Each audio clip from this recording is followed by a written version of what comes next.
Hello to all my friends out there. This video is live a more prosperous life right now. Okay, so how we can be more prosperous is we can live better, but we can also still be cheap. That's the goal. We want to free up our money. We want to be more prosperous. And so I have 5 tips. Okay. When I was a young hairdresser, I told my bosses, because we usually worked in small shops, not to pay me until Monday.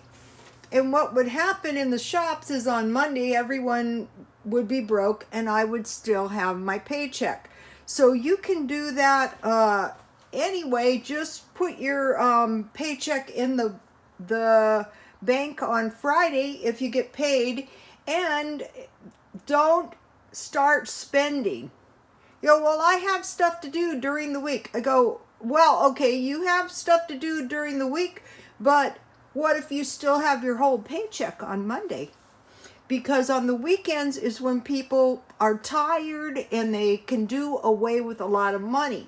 Okay, if you need a few things for the weekend, just keep it minimum and try to keep your whole paycheck until Monday, and that's really going to help. Okay. Eat inexpensive food on Friday, Saturday, and Sunday. Instead of living it up on Friday, Saturday, and Sunday, do the reverse. Eat inexpensive food on Friday, Saturday, and Sunday.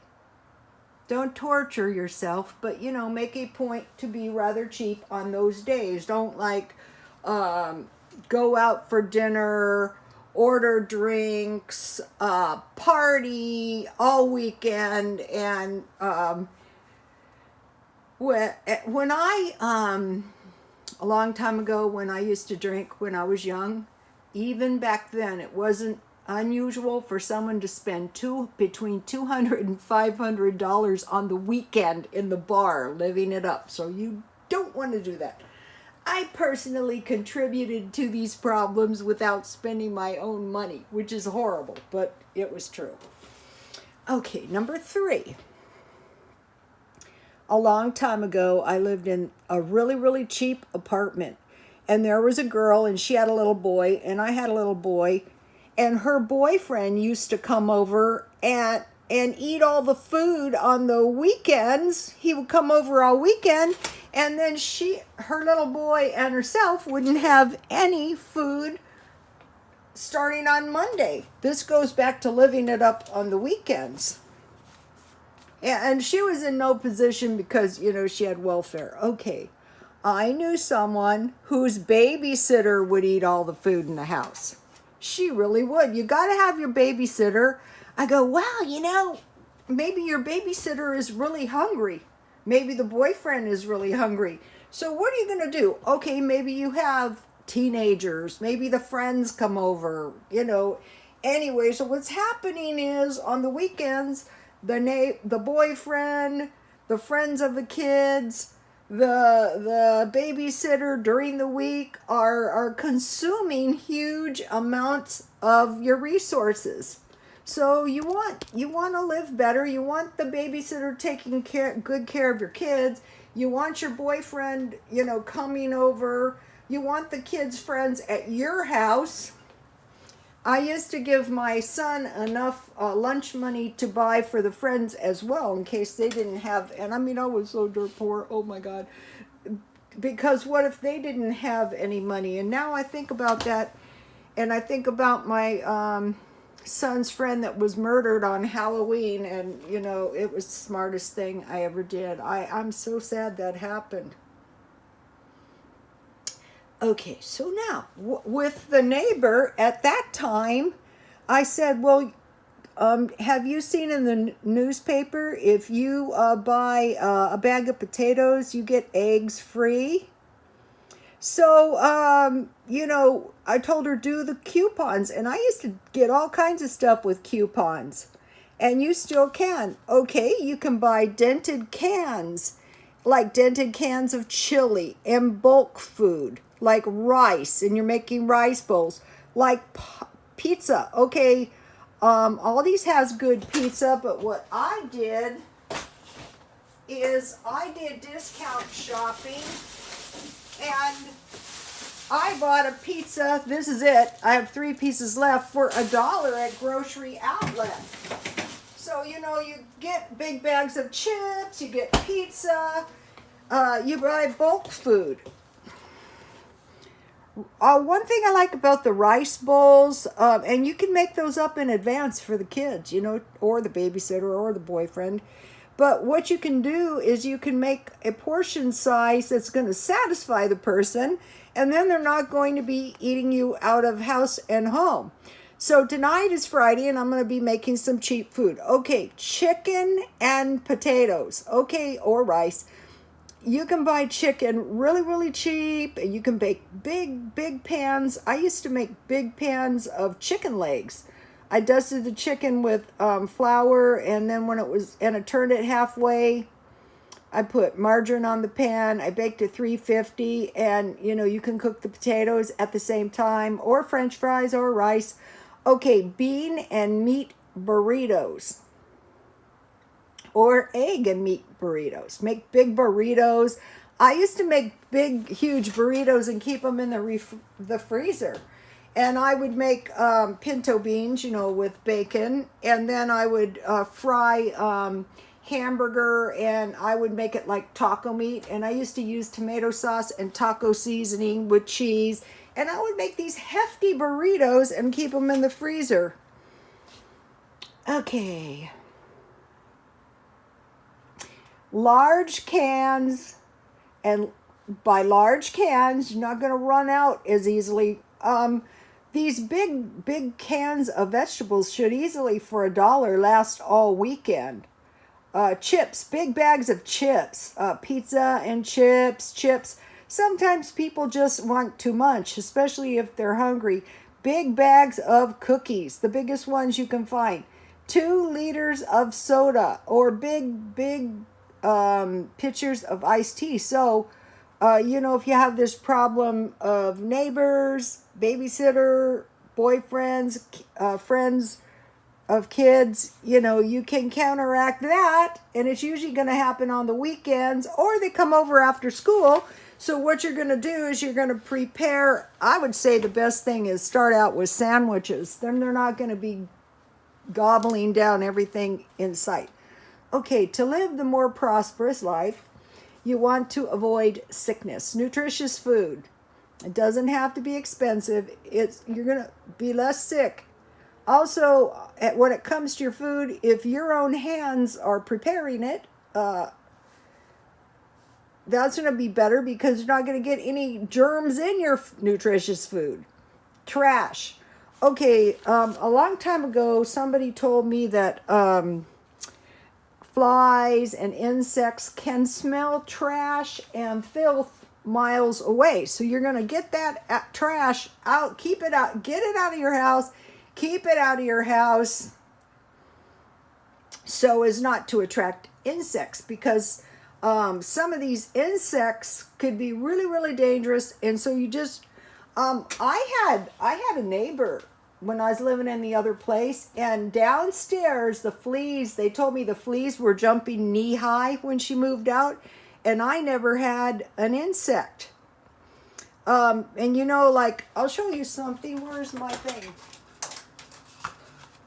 What I'm getting is like these small, they look like mosquitoes, but I'm capturing stuff in my bait traps. I buy them and I keep them around, because anything that is in here, I want to capture it. I hate insects. Okay, dirty clothes are like trash. You want to keep them outside, or try to avoid letting them pile up to attract any kind of insects. But another thing is, when I was a nursing student, one of the things where there's bad odors, there's airborne bacteria. Okay, like when you're new to the healthcare profession, when you first enter these places, you will get very deathly sick to your stomach. And even after a lot of times. So when you have these, you want to keep all filthy odors out of your house. Now, what I clean my house with is bleach or bleach cleaner. The only one in my house is me, so what you don't get in, you don't catch. So people coming into your dwelling and bringing stuff is dangerous too.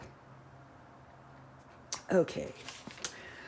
Now one of the things I don't really like to scrimp on is trash bags. But in some of my trash cans around, there's not really nasty trash. There's just like paper towels, and I line those with newspaper. In the day, everybody didn't use trash bags, but they do help. Okay, heat. You want to make sure that your house is warm enough. So how you do that is you just heat the one room you're going to mostly be in. You don't want to get cold or wet. That's really dangerous. As we go into the solar minimum, this issue of heat is how a lot of people are going to get sick. A long time ago, my dad discovered that when he ran the heater, we never had colds anymore. I myself haven't been I haven't been sick. I don't know when the last time I have been sick, just by doing these simple things. Okay, now one of the ways to live a more prosperous life is to clean your dwelling. Okay, your dwelling is not going to be a 5-star motel, but what you can do is you can investigate 5-star places online, and then you can try to bring your dwelling into these ways, And, various nice houses, you can search them out. I'm going to be doing this. I'm not buying anything. Forget it. I'm just going to use what I have. So, you just clean it the best you can. Okay, now, I think the little by little approach is the best. I used to work with a lot of hairdressers. And a lot of times when they were tired, they're home. They were just too tired to clean. And one guy I used to work with, and he died very, very young. A lot of the hairdressers have died very young. I think some of it, the contributor is the exhaustion. But he would clean one room per night. He was just too tired on his days off to move through the whole place. What I have is I have eBay stuff, I have food storage, and so I'm home working on that, and I'm working on my eBay business. But at the same time, I'm feng shuiing my apartment, and I've been doing that for a while now. When you do that, you want to clean everything spotlessly clean. Get rid of everything broken, damaged, or cracked. I don't do that because I use everything until it's totally unusable. I don't care what it is. I will wear it out. So these are my 5 tips. Let me see if I can give you a screenshot. And over time, I think these are really going to pay off. And I have only been doing this for a couple days, and already I can see this is coming along. Another thing is, don't compare yourself to the other guy. Sometimes it looks so good. Their life looks so good, and then all of a sudden it's like, what happened? Well, what happened was sometimes day by day it was looking a little bit better than it was. So you want to protect your health because you can't have a good life if you're sick. You want to make sure your place of living is as nice as possible. And then one more thing, try to earn a little extra money that is not dependent on other people. Like that means I don't have a boss that can fire me. I don't have a person that can take 50-60% of the money I earn. I control all the money I earn.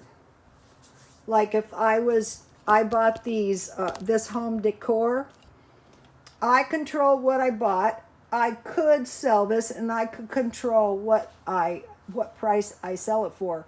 If you want to sell stuff on eBay, I'd say the best thing to do is think like the client, which is I'm looking for stuff on eBay, but I want a really good deal. Okay, I know you probably bought this at a thrift store. I can't find one. I want it, but I don't want to pay too much. Okay, these are worth about $50. So if you slash the price of this to between 19.98 and 24.98, you could start at 24.98. Chances are you're going to sell that. Okay, these table decors, these are pretty. You can sell them separate. A lot of women are purple fanatics. On something like these, I wouldn't sell them for much. I didn't buy them for much. Another way you can do it is, say if I paid $5 for this, which I didn't, I want to double my money. I don't want to count the $5 I spent, so I would charge $5, and then I would want to make $10, so I would charge $15. That's another way you can do it. If I paid $3 for this, I would charge $9. Now on this is a problem because it's heavy. So, and also I have found it's best if they pay shipping. So if you can find a little way to start creating a merchandise business that you control in time, that is really going to help you. Okay, you guys, God bless you all.